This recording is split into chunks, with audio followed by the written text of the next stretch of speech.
Friends, welcome to sky study channel. Friends, आज जो है ये पैडागोजी के ही क्वेश्चन लेके आई हूँ। तो आज इंग्लिश मीडियम में लेके आई हूँ क्योंकि बहुत सारे बच्चों ने इंग्लिश में बोला था, तो इंग्लिश में करते हैं आज। और जो फ्रेंड्स हिंदी में कंफर्टेबल है वो हिंदी में करें। इंग्लिश की भी मैंने ऑलरेडी काफ़ी वीडियोस डाली हुई हैं, आप प्लेलिस्ट में जाके भी देख सकते हैं। और साथ में और भी डाल रही हूँ, साथ में करंट अफेयर की तैयारी भी करवा रही हूँ। HP current affair, HP GK हो गई, पैडागोजी हो गई, और प्रीवियस ओल्ड क्वेश्चन पेपर भी ऑलरेडी अवेलेबल हैं चैनल पे। तो जो भी मेरे फ्रेंड्स फर्स्ट टाइम जो है एग्ज़ाम दे रहे हैं उनके लिए बहुत इंपॉर्टेंट हो जाता है, क्योंकि पैटर्न किस तरह का है। अगर आप चाहते हैं कि आपका पहली बार में ही या पहले अटैम्प्ट में ही क्लियर हो टेट या कमीशन, तो आपको सबसे पहले पैटर्न जानना बहुत ज़रूरी है किसी भी एग्ज़ाम का, ताकि आप उसको ध्यान में रखते हुए तैयारी कर सकते हैं। तो फ्रेंड्स, अगर आपने अभी तक चैनल सब्सक्राइब नहीं किया है प्लीज़ कर लें। और चैनल पे जो है बहुत सारी चीज़ें हैं जो आपके लिए बहुत ज़रूरी हैं, और अगर शेयर नहीं की है तो वो भी कर लें। स्टार्ट करते हैं आज की वीडियो। फर्स्ट क्वेश्चन है, which one of the following is best suited for emotional development of children. कि इमोशनल डेवलपमेंट चिल्ड्रन की हो सके तो सबसे बेस्ट तरीका क्या है, तो वो है डेमोक्रेटिव क्लासरूम एनवायरनमेंट। डेमोक्रेटिक होने चाहिए क्लासरूम। डेमोक्रेटिक का मतलब होता है बच्चों को छूट होनी चाहिए। Means a democratic classroom allow students to choose what and how they will learn. कि उनको इतनी छूट होनी चाहिए कि उनको ये पता होना चाहिए कि क्या पढ़ना है और उनको कैसे कोई चीज़ सीखनी है। तो वो होती है democratic classroom environment. Second question है, which one of the following is not stable formative assessment task. Formative assessment होती है ऐसी असेसमेंट जो ड्यूरिंग द कोर्स चलती है।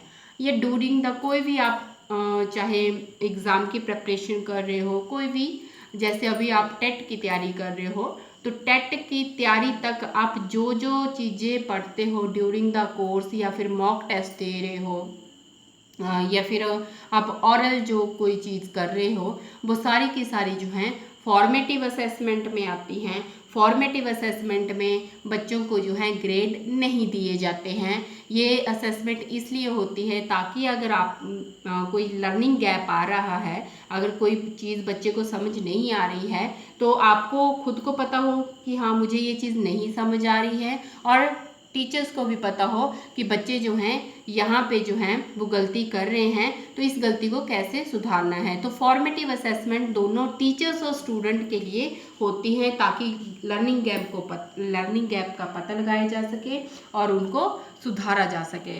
तो इसमें जो इसका फॉर्मेटिव असेसमेंट का जो फॉर्मेटिव असेसमेंट जो है उसका एक टास्क नहीं है, ये है रैंकिंग। मतलब कि फॉर्मेटिव असेसमेंट में रैंकिंग नहीं करते हैं स्टूडेंट्स की, ना ही ग्रेड देते हैं। Now third question, to be an effective teacher it is important to. कि अगर आप एक इफेक्टिव टीचर बनना चाहते हो, सबसे इम्पॉर्टेंट है to be in touch with each and every child. कि हर एक बच्चे को जो है, हर एक बच्चे के साथ आप टच में रहें। नेक्स्ट है, a child's notebook shows error in writing like reverse images, mirror imaging etcetera. Such a child is showing sign of. तो बच्चा जो भी ये गलतियां करता है तो वो ये दिखा रहा है कि उसको लर्निंग डिसेबिलिटी, मतलब कि उसको लर्निंग पढ़ने में जो है वो डिसेबल है, लर्निंग डिसेबिलिटी है। तो अभी इसमें राइटिंग में बोला है तो उसको मेनली जो है डिस्ग्राफिया है। डिस्ग्राफिया मीन्स राइटिंग डिसेबिलिटी, और dyslexia means learning disability, reading disability, dyslexia बोलते हैं उसको। तो और भी लर्निंग डिसेबिलिटीज़ हैं, तो आप देख सकते हैं मेरे चैनल पे, लिंक भी है डिस्क्रिप्शन बॉक्स में, वहाँ से देख लेना। नेक्स्ट क्वेश्चन है, teachers in order to help learners construct knowledge need to focus on. तो इसमें चाहिए involving the learner for active participation. Active participation students की बहुत ज़रूरी होती है जब आप ये चाहते हो कि बच्चा जो है नॉलेज गेन करे अच्छे से। तो उसके लिए क्या होना चाहिए कि जब भी आप कोई चीज़ पढ़ाते हो तो इस तरह से पढ़ाइए कि हर एक बच्चे को जो है मौका दीजिए कि जैसे बहुत सारे स्टूडेंट होते हैं, उनमें से सिर्फ एक दो स्टूडेंट होते हैं जो हमेशा कोशिश करते हैं कि मैं इस चीज़ का जवाब दूं, या कोई क्वेश्चन नहीं आ रहा है तो वो पूछूं, वो होती है एक्टिव पार्टिसिपेशन। और जितने भी सारे के स्टूडेंट्स होते हैं वो क्या करते हैं, वो चुपचाप बैठे रहते हैं, सुनते रहते हैं, उनको कोई फ़र्क नहीं है आप क्या पढ़ा रहे हो क्या नहीं। तो अगर आप जो है 1 बाय 1 करके जो है हर एक बच्चे को जो है बोले कि हाँ इसका आंसर तुमने देना है, तो बच्चा जो है मेंटली प्रिपेयर रहेगा कि मेरा भी नंबर आ सकता है, तो मैं उसको ध्यान से चुनूँ। तो हर एक बंदे की जो है एक्टिव पार्टिसिपेशन बहुत ही ज़रूरी है जब आप जो है कोई भी चीज़ सिखा रहे हो, ताकि वो नॉलेज जो है उसको अच्छे से गेन कर सके। नेक्स्ट है giftedness from teachers point of view is combination, कि अकॉर्डिंग टू टीचर जो हम बोलते हैं गिफ्टेडनेस क्या होती है। जैसे हम बोलते हैं गिफ्टेड स्टूडेंट, कौन होते हैं गिफ्टेड स्टूडेंट या gifted children? The children who have superior intellectual skills means high cognitive skills जिनकी होती हैं, जो बहुत ही शार्प माइंडेड होते हैं। तो अकॉर्डिंग टू टीचर होता है जिसकी हाई एबिलिटी होती है, हाई क्रिएटिविटी होती है और हाई कमिटमेंट होती है। Next question, the assessment of students can be used by teachers in teaching to develop insight into, कि असेसमेंट क्यों की जाती है स्टूडेंट की? इसमें है changing the teaching approach according to the learners need, कि टीचर्स को पता चलता है कि लर्निंग गैप किस वजह से है, उसके बाद जो है टीचर जो वो जिस तरह जो भी टीचिंग मेथड यूज़ कर रहा है पढ़ाने के लिए, वो उसको चेंज कर सकता है स्टूडेंट्स की नीड के अकॉर्डिंग। नेक्स्ट है the teacher notice that Pushpa can't solve a problem on her own, कि पुष्पा जो है खुद नहीं सॉल्व कर पा अपनी प्रॉब्लम खुद नहीं सॉल्व कर पा रही। However she does so in the presence of adult और पीयर गाइडेंस, पर वो वही प्रॉब्लम सॉल्व कर लेती है अगर उसकी कोई हेल्प करता है, चाहे वो उसके फ्रेंड्स हो, चाहे वो कोई अडल्ट हो, कोई बड़ा हो। This guidance is called scaffolding. और ये टर्म जो है ये दी है वाइगोस्की थ्योरी में। तो उन्होंने मेनली जो है बोला है कि बच्चा जो है खुद जो है कम सीखता है जब आपको उसको कोई गाइडेंस देता है, कोई टीचर या कोई भी, तो वो ज़्यादा सीखता है। वो है स्काफोल्डिंग, मतलब सोशल इंटरेक्शन पे उन्होंने ज़्यादा फोकस दिया है। एक और टर्म दी है उन्होंने ZPD, जोनो प्रॉक्सिमल डिस्टल बोला जाता है जिसको, और वो है the difference between learners can do without the help and learners can do with the help of adult और पीयर ग्रुप्स, मतलब कि बच्चा खुद कितना सीखता है और किसी की प्रेजेंस में कितना सीखता है, उस डिफरेंस को हम जोनो प्रॉक्सिमल डिस्टल बोलते हैं। तो ये दोनों टर्म जो है वाइगोस्की थ्योरी में हमेशा पूछी जाते हैं। नेक्स्ट है fitting new information into existing schemas is known as, ये है एसिमिलेशन। तो प्याजे थ्योरी में जो है अलग अलग इन्होंने टर्म्स दी हैं। फर्स्ट है स्कीमास। स्कीमास होती हैं, स्कीमास क्या होते हैं? ऐसी इंफॉर्मेशन जो ऑलरेडी हमें पता है, व्हाट वी ऑलरेडी नो, कि हम पहले से जो जानते हैं वो है स्कीमा। सेकेंड टर्म दी है assimilation. Assimilation means fitting new information into existing schema, इसको असिमिलेशन बोल दिया। अकोमोडेशन होता है वी मॉडिफाई और change existing schema to accommodate new information, वो होगी अकोमोडेशन। अब एग्जाम्पल के थ्रू मैं आपको समझाती हूँ। स्कीमास क्या हैं? ऐसी इन्फॉर्मेशन जो ऑलरेडी हमारे दिमाग में फिट हो चुकी है।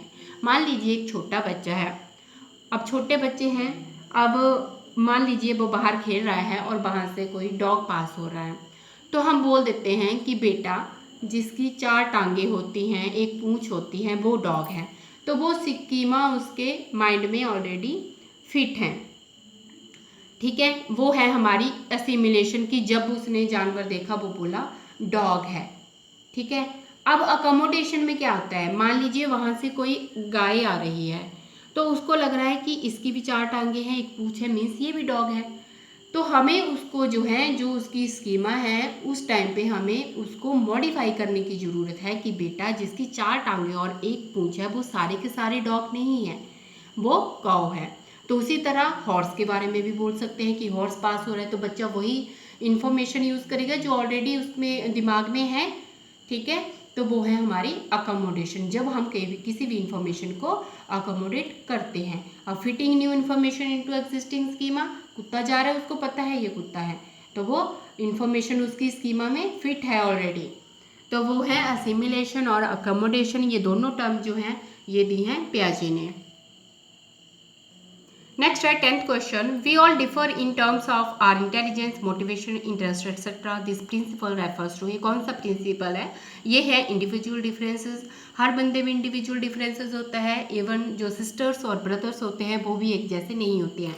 तो पेरेंट्स, बहुत सारे पेरेंट्स भी हैं जो वीडियो देख रहे हैं, तो मैं एक चीज़ बता दूं, बहुत सारे बच्चों को पेरेंट्स ऐसे होते हैं कि अगर एक सिस्टर जो है ज़्यादा इंटेलिजेंट है, अगर ब्रदर जो है वो नहीं है, तो हमेशा ये होता है कि बेटी कर लेती है तू क्यों नहीं कर लेती। तो वो इंडिविजुअल डिफरेंसेस होते हैं, किसी का माइंड शार्प है, किसी का नहीं है, किसी का इंटरेस्ट गेम में है, किसी का इंटरेस्ट मूवीज़ में है, वो हमारे सब इंडिविजुअल डिफरेंसेस पे है।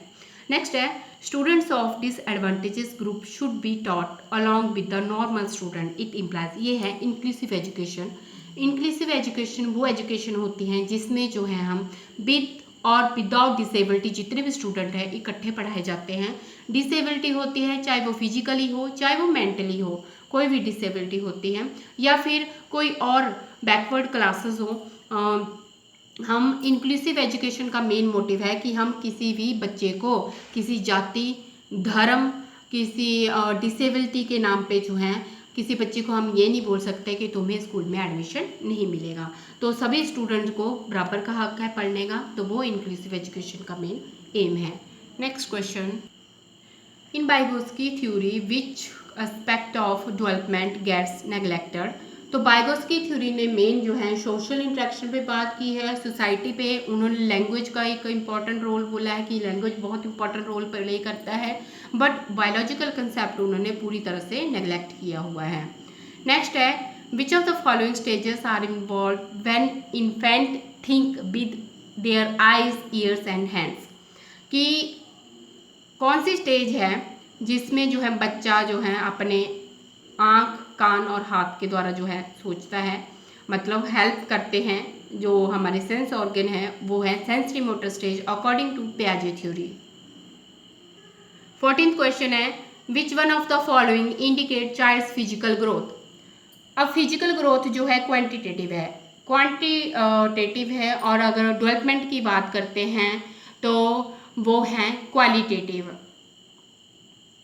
ठीक है, और ये दोनों जो हैं डेवलपमेंट और ग्रोथ दोनों ही कॉम्प्लीमेंट्री है ईच अदर, मीन्स पूरक है, मीन्स ये दोनों एक दूसरे के बिना एग्जिस्ट नहीं कर सकते।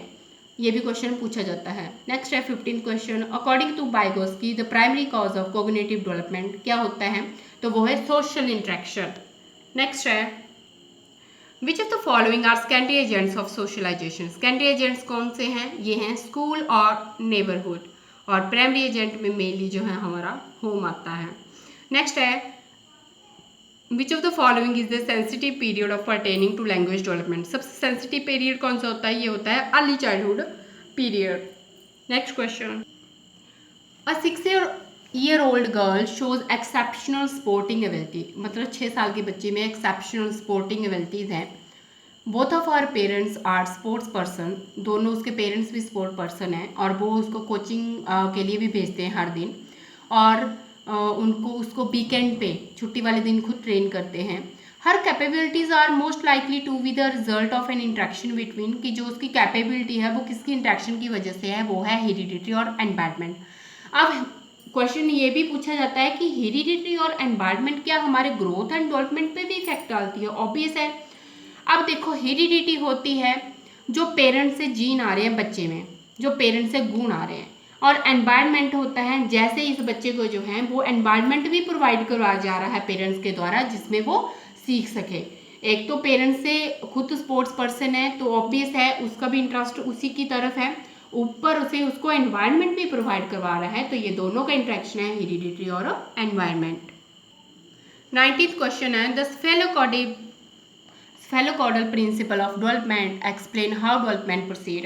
ये होती है head to toe, the development that occur from head to down या हेड टू टो। तो इसको स्फेलोकॉर्डिकल प्रिंसिपल बोलते हैं। दो प्रिंसिपल जो मेन पूछे जाते हैं, एक है स्फेलोकॉर्डल और सेकंड है प्रॉक्सिमोडिस्टल। तो पहले करते हैं स्फेलोकॉर्डल की बात। तो इस प्रिंसिपल में जो क्या होता है, जो डेवलपमेंट होती है बच्चे की, वो पहले हेड और फिर नीचे की तरफ मूव करती है, टो की तरफ। फॉर एग्जाम्पल, अब आपने छोटा बच्चा देखा है, हर किसी के घर में होते हैं, ठीक है, सबको पता है छोटे बच्चे जो हैं सबसे पहले क्या करते हैं। ऐसे तो कोई बच्चा नहीं होता कि वो पैदा होते ही खड़ा जो है हो जाता है। सबसे पहले बच्चे को जो है, सबसे पहले बच्चा जो है हमेशा उसकी जो नेक मसल्स होती हैं वो पहले जो है कोशिश करते हैं कि वो उसके हेड को संभाल सके। तो सबसे पहले जो है उसकी डेवलपमेंट होती है हेड की, मीन्स हेड की मतलब पहले हेड संभालना शुरू करता है, उसके बाद जो है नीचे की तरफ को जो है उसकी डेवलपमेंट होती जाती है। वो है हमारा स्फेलोकॉर्डल। सेकंड है हमारा प्रॉक्सिमोडिस्टल प्रिंसिपल। ये है the pattern of development when growth starts at the centre of the body and move towards outward. Means कि पहले जो है हमारा कंट्रोल आता है, जो हमारी बैकबोन है, स्पाइनल कॉर्ड पे हमारा कंट्रोल है। पहले हम बैठना सीखते हैं, फिर हमारी हाथ की जो हैंड की जो मसल्स हैं उस पर कंट्रोल आता है, फिर हमारे हैंड पे और फिर फिंगर से, मीन्स सेंटर से बाहर की तरफ। वो है proximodistal principle. Now next question, what should a teacher tell her student to encourage them to do task with intrinsic motivation? Intrinsic motivation होती है जब बंदा जो है खुद मोटिवेट, अंदर से मोटिवेट है कि मेरे को जो है ये करना है, ये गोल अचीव करना है। तो उस टाइम पे जो है टीचर को क्या करना चाहिए, ट्राई डू इट, कि इसको करने की कोशिश करो, आप सीख लोगे। तो इस तरह से जो टीचर मोटिवेट कर सकते हैं, क्योंकि वो बच्चा पहले ही इंट्रिंसिकली मोटिवेट है। और एक्सट्रिंसिक दो तरह की होती है, एक होती है इंट्रिंसिक, एक होती है एक्सट्रिंसिक। एक्सट्रिंसिक होती है जब बाहर से आप जो है उसको प्रेरित करते हैं। मान लीजिए किसी बच्चे को, उसको जॉब करनी है, अब उसको पता है कि जॉब करूंगा तभी पैसे आएंगे, वो है एक्सट्रिंसिक मोटिवेशन कि समाज के अकॉर्डिंग वो चल रहा है कि मुझे कमाना है। और इंट्रिंसिक मोटिवेशन होती है एक गोल कि मुझे करना ही करना है, उसको इसमें कोई पैसे का उसको लालच नहीं होता, ना ही किसी की उसको पड़ी होती है, उसको बस गोल वो अचीव करना है। नेक्स्ट है primary school children will learn most effectively in an atmosphere, कि प्राइमरी स्कूल चिल्ड्रन जो है कौन से एटमॉस्फेयर में सबसे इफेक्टिवली लर्न करते हैं। तो वो है where their emotional needs are met and they feel that they are valued, जहाँ पे उनकी जो इमोशनल जो इच्छाएं हैं उनकी कदर हो सके और उनको लगे कि हमारी भी कोई वैल्यू है। Next question, a teacher can enhance effective learning in her elementary classroom by, elementary classroom में अगर आप अपनी लर्निंग को जो है एनहांस करना चाहते हैं तो कैसे करेंगे, तो connecting the content to the lifes of student, कि आप जो मटेरियल है उसको इतना मतलब इंटरेस्टिंग बना दीजिए, उनके जीवन से इतना जोड़ दीजिए कि बच्चे जो हैं वो इंटरेस्ट लेके पढ़ें।